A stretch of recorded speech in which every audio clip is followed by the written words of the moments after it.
Hi, இன்றைக்கி டே 14 அரைச்சி விட்ட பிரியாணி மற்றும் காலிஃப்ளவர் 65. இதுக்கு ஒரு குக்கர் எடுத்துக்கோங்க. கொஞ்சமாக கடலை ஆட் பண்ணிக்கோங்க. ஒரு ஸ்பூன் நெய், 2 பிரிஞ்சி இலை, ஒரு பெரிய வெங்காயம் இந்த மாதிரி ஸ்லைஸாக கட் பண்ணதை ஆட் பண்ணிவிட்டு நல்லா வதக்கி விட்டுருங்க. வெங்காயம் வதங்குற கேப்பில் ஒரு மிக்ஸி ஜார் எடுத்துக்கோங்க.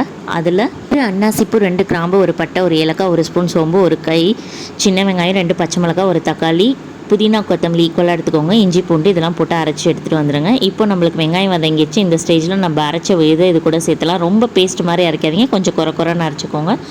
இதோட கலர் சேஞ்ச் ஆகிற வரைக்கும் நம்ம வெயிட் பண்ணலாம். இப்போது நம்ம இந்த அரைச்ச விழுதுக்கான சால்ட்டு மட்டும் கொஞ்சமாக ஆட் பண்ணிக்கோங்க.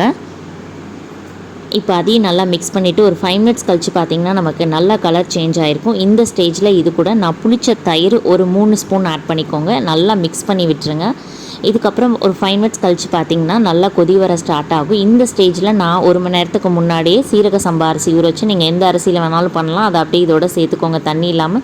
இப்போ எல்லாத்தையும் நல்லா வதக்கி விட்டு பார்க்கும்போது ட்ரையாக இருக்கணும். ட்ரையாக இருக்கிறதுக்கப்புறம் நீங்கள் எவ்வளோ எடுத்தீங்களோ அதில் 1:2 எடுக்கணும். ஒரு வேளை ஊறிடுச்சுன்னா 1.25 எடுத்துக்கோங்க, அது போதும். இப்போ எல்லாத்தையும் நல்லா கலரி விட்டுருங்க. இப்போ இதுக்கு தேவையான சால்ட்டு போட்டுக்கலாம். இப்போ எல்லாத்தையும் போட்டு நல்லா மிக்ஸ் பண்ணதுக்கப்புறம் கொதி வர ஸ்டார்ட் ஆகும்.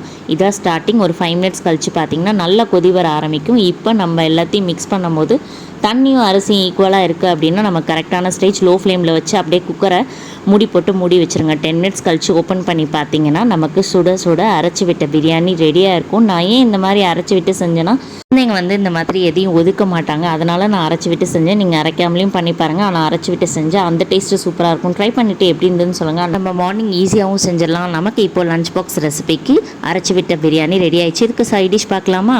இன்றைக்கி நம்ம காலிஃப்ளவர் 65 தான் பண்ண போகிறோம். இதுக்கு ஒரு பாத்திரம் எடுத்துக்கோங்க. அதில் 3 டேபிள் ஸ்பூன் அரிசி மாவு, 3 டேபிள் ஸ்பூன் கடலை மாவு போட்டுக்கோங்க. 1/2 ஸ்பூன் மிளகாய்த்தூள், 1/2 ஸ்பூன் தனியாத்தூள், 1/2 ஸ்பூன் சீரகத்தூள், 1/2 ஸ்பூன் கரம் மசாலா, இஞ்சி பூண்டு கொஞ்சம், உப்பு இதுக்கு தேவையான அளவு போட்டு கொஞ்சம் கொஞ்சமாக தண்ணி விட்டு மிக்ஸ் பண்ணுங்கள். ரொம்ப தண்ணி விட்டுறாதீங்க. அதுக்கப்புறம் இப்போ கலர் நமக்கு கம்மியாக இருக்கனால நான் கேசரி பவுடர் லைட்டாக ஆட் பண்ணிக்கிறேன். அதையும் போட்டு இந்த மாதிரி மிக்ஸ் பண்ணிவிட்டு இப்போ நான் காட்டுற கன்சிஸ்டன்சி வந்துருச்சுன்னா நம்ம கரெக்டான கன்சிஸ்டன்சி எடுத்து போடும்போது இந்த மாதிரி வரணும். இப்போ நான் ஆல்ரெடி சுடு தண்ணியில் மஞ்சத்தூள் உப்பு போட்டு வேக வச்சு எடுத்து வச்சுருக்கேன். அது எல்லாத்தையும் இது கூட சேர்த்து அப்படியே எல்லாத்தையும் நல்லா மிக்ஸ் பண்ணி உதிரியாக வரும் பாருங்கள் கையில் எடுக்கும் போது. இப்போ பார்த்தீங்கன்னா எல்லாம் நல்லா மிக்ஸ் ஆகிடுச்சு. இதான் கரெக்டான கன்சிஸ்டன்சி. நான் ஆல்ரெடி ஆயிலை காய வச்சுட்டேன். இப்போ ஒவ்வொன்றா எடுத்து இந்த மாதிரி ஆட் பண்ணிக்கோங்க. ஆட் பண்ணிவிட்டு உடனே கரண்டியை வச்சு கிண்டாதீங்க. ஒரு 5 மினிட்ஸ் அப்படியே விட்டுருங்க. மீடியம் ஃப்ளேமில் வச்சு தான் பண்ணணும். அதுக்கப்புறம் இந்த மாதிரி மிக்ஸ் பண்ணுங்கள். நமக்கு ஆயிலில் பாருங்கள் எதுவுமே ஸ்ப்ரெட் ஆகாமல் இருக்குது. இதுதான் கரெக்டான கன்சிஸ்டன்சி. இப்போ பார்த்தீங்கன்னா நமக்கு எல்லாமே வெந்துருச்சு. ஸோ நான் அப்படியே எடுத்து ஒரு டிஷ்யூ பேப்பரை போட்டு வச்சுருக்கேன். அதில் அப்படியே எடுத்து வச்சுக்கிறேன். அதே மீதி உள்ள எல்லாத்தையும் இதே மாதிரியே நான் பொரிச்சு எடுத்து வச்சுருக்கேன். இப்போ நமக்கு சுட சுட காலிஃப்ளவர் ஃப்ரை ரெடி ஆயிடுச்சு. இன்றைக்கி லஞ்ச் பாக்ஸ் ரெசிபி உங்களுக்கு பிடிச்சிருந்தா எங்கள் சேனலுக்கு சப்ஸ்கிரைப் பண்ணுங்கள். மறக்காமல் எப்படி இருந்ததுன்னு ஃபீட்பேக் சொல்லுங்கள். இன்னொரு வீடியோவில் பார்க்கலாம். பாய்.